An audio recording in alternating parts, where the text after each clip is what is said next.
E aí, pessoal, beleza? Tudo bem?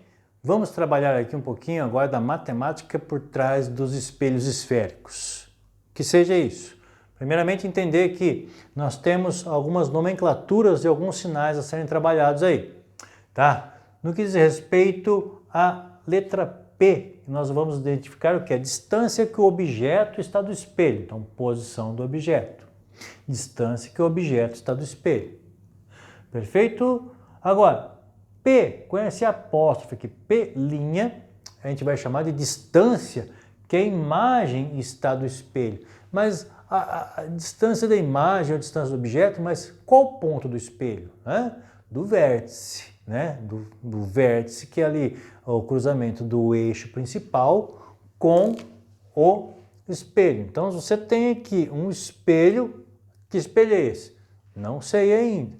Só depois de colocar ali aquelas firulinhas, né, aqueles sinaizinhos, é que eu identifico qual parte é refletora. No caso aqui eu tenho um espelho côncavo, e aí? Eixo de simetria, onde aqui está o vértice, foco e o centro de curvatura. Muito bem, colocado um objeto diante do espelho, P vai ser a posição do objeto, a distância do objeto até o vértice. Então, P. Opa, vai formar uma imagem ali. Vai formar uma imagem e essa imagem, tá? A distância da imagem até o vértice eu vou chamar de P'. P, posição do objeto, distância do objeto até o vértice. P', distância da imagem até o vértice. Muito bem. Acontece que nós temos também o que? O tamanho do objeto, o tamanho da imagem. Tamanho do objeto, tá aqui, ó, Y, ou também chamado de O, né? O tamanho do objeto. Acima do eixo, eu vou identificá-lo como positivo. Agora, a imagem, vou chamar de Y', então, tamanho da imagem, Y'.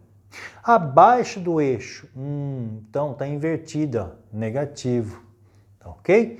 Então, moçada, por que esse sinal negativo? Porque ela está oposta ao objeto.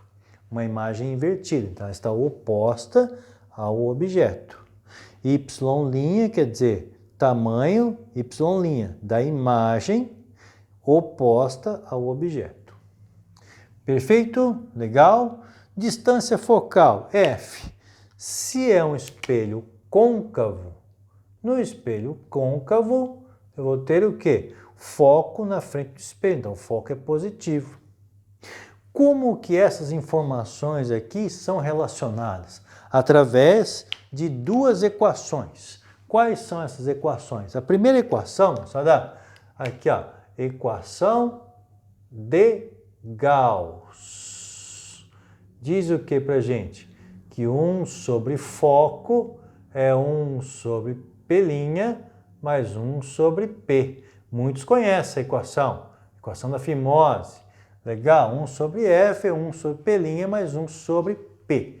Perfeito, tá? Uma equação que vai relacionar o quê? 1 sobre F, 1 dividido por esse tamanho, distância focal. 1 sobre P', 1 sobre essa distância, mais 1 sobre P, 1 sobre essa distância. Tudo bem? Agora, existe uma outra equação, que é a equação do aumento. Para medir se a imagem ficou maior ou menor que o objeto. E essa equação do aumento, ela é medida como? Ela é feita como? Comparando o tamanho da imagem com o tamanho do objeto. Y' sobre Y, tamanho da imagem pelo tamanho do objeto. O sinal vai junto? Vai, porque o sinal vai indicar para você se é invertida ou se é direita.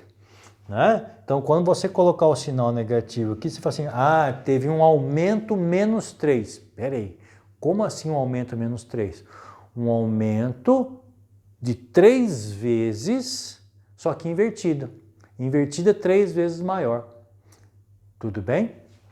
Agora, isso igual a menos P' sobre P. Então, a equação do aumento.